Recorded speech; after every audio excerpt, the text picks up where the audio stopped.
Vitamin A. All right, so we're going to talk about vitamins, and today we're going to talk about vitamin A. And vitamin A is retinol. Now, it's retinol because it produces pigments in the retina of the eye. That's why it's called retinol. Now, why is it important? Why is vitamin A important? It's important for the skin. It's important for vision. So one of the top causes of preventable blindness in children is a vitamin deficiency of vitamin A. It's also important for growth. So vitamin A, if you have low vitamin A, it can stunt your growth.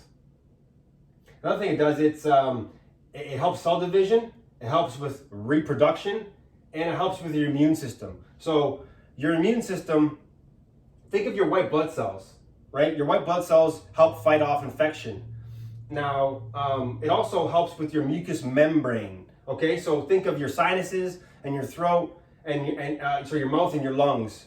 So these are barriers to infection. And so we need to have a strong mucous membrane and to prevent these microbes from getting into our system, so they get blocked by our membranes and then they get attacked by our let's say our white blood cell count, for instance. Our immune system attacks them. So we stop them with the mucus, and then we destroy them with the immune system. Another thing about vitamin A, it's an antioxidant. So that means it protects cells from damage caused by free radicals. Now, free radicals are believed to contribute to certain long-term diseases and play a role in aging. And so you want to have your vitamin A so you're protecting against so you have the antioxidants to prevent against the free radicals and the damage it causes. Now, vitamin A has two types, all right? The two types are preformed vitamin A and provitamin A carotenoids, all right? So preformed vitamin A is the active form of vitamin A. So if the highest source of vitamin A that we know of right now is liver. So if you eat liver, you'll get 75 to 100% of whatever vitamin A is in it.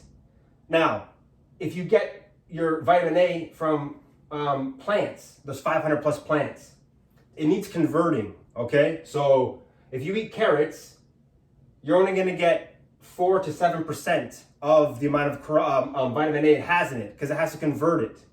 This is why vegans, they say, will probably have lower levels of vitamin A, simply because they might not be getting the sufficient amount that they need. Just simply because our bodies are able to convert it so much easier from meat, because it's an active form of vitamin A. Now, the recommended daily allowance, according to the National Institute of Health, is 900 micrograms for men and 700 micrograms for women. I'll take 3,200 micrograms, sometimes daily, just from a supplement, sometimes every few days. But I'll take 3,200 milligrams from a supplement, not including what I get from my food. Now, people who are low in vitamin A, it can cause a lot of things. It can cause fatigue. You're susceptible to infection, infertility, dry eye, and blindness, and night blindness. It can cause patches of white patches on the eyes, on the white parts of your eyes. You have dry skin and hair, and diarrhea. So that's vitamin A. I hope you enjoyed this video. Thanks for watching, and I'll see you in the next one.